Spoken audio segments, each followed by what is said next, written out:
First, we're going to check out all of the latest prices and what has happened today. The inflation data come out and we have some news stories from Samsung, Elon Musk, MetaMask. It's going to be pretty crazy. But to begin, we do have this price chart. Now, this is the Bitcoin price, right? Now, just to check this out, guys, today what happened is the CPI came out. And as you can see, we've been hovering around the lows for a very, very long time in this market, right? But right now, we did get this huge drop down and then a pump back up following higher than expected CPI, which is inflation, right? So the inflation report came out from the US today and inflation was worse than expected, which means the Federal Reserve will have to continue raising interest rates, right? So that really affects the dollar and some of the other markets here. As you can see, this is the bond market, the 10-year US Treasury yield, touching on 4% again, which is pretty bad. It means mortgages, debt, all of the debt in the entire country will be pretty unaffordable as interest rates continue to rise. And because of that, we have the dollar. Now, as you can see, the general uptrend for the dollar on the day chart here, it has been rising and rising and rising of recent times. Now, we have had kind of a pump in the previous few days, but surprisingly today, if we look at the hourly chart, so this is what's been happening during the day, we have seen that it's kind of been flat or sideways and then it dropped following the CPI data. It did the opposite here to Bitcoin, right? The dollar went up and then it went down. So really interesting to see what's going on here in terms of the dynamics of the currencies in all of the countries around the world, because this does determine, guys, how much you pay for all of the items that you buy and food and everything, right? The rise in inflation costs and everything. So we do have the pound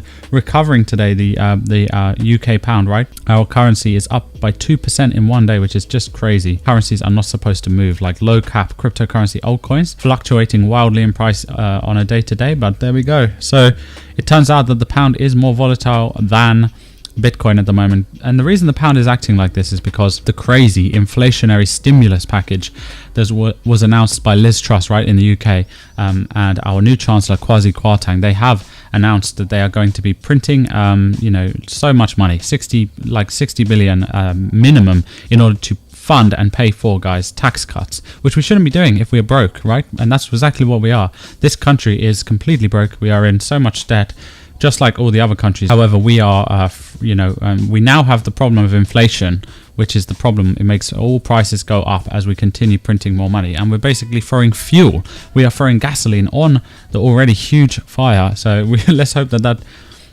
doesn't get, let's hope that this, they do something about this. However, we can see that it collapsed when the pound collapsed the other week, causing the Bank of England to basically bail out the pension funds, which did nearly go bust, guys. So everyone in the UK who does have a pension, all their money did disappear and evaporate into thin air overnight. So it was about 6 times worse than the financial crisis of 2008. But this time they had a backup plan, right? The Bank of England has quantitative easing, and that is money printing, or essentially bailing out the bond market, because the pension funds started selling off bonds. And if we do check out the UK bond market just over here, we can see that we do have the UK 10-year interest rate going up ridiculous amounts. As you can see, it hit 4.6 actually. I think that was that earlier today or yesterday, and now it is coming down again here. However, bonds are threatening this long-term uptrend. If you look on the long term here, this is the 10-year UK bond. As you can see, it is rising up now, turning into a bull market, sorry.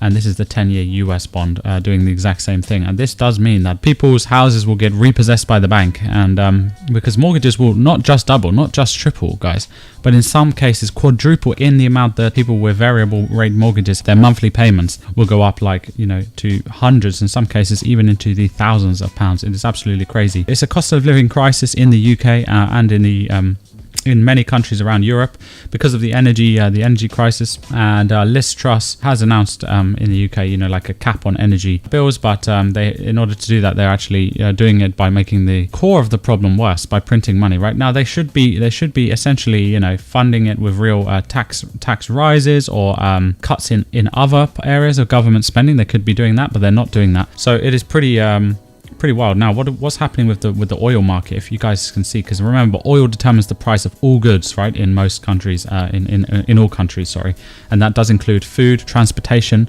and all of the other goods that you can imagine, right? Clothes, just every product that is shipped in and out of countries. And you can see that the oil price has hit a kind of bottom over here, about 77 at the end of September, and it has started to rise again here. It came down and then it's coming up again here now. So we will see what's going on with that. We do have gold looking relatively stable down at this sort of baseline area, looking similar to oil.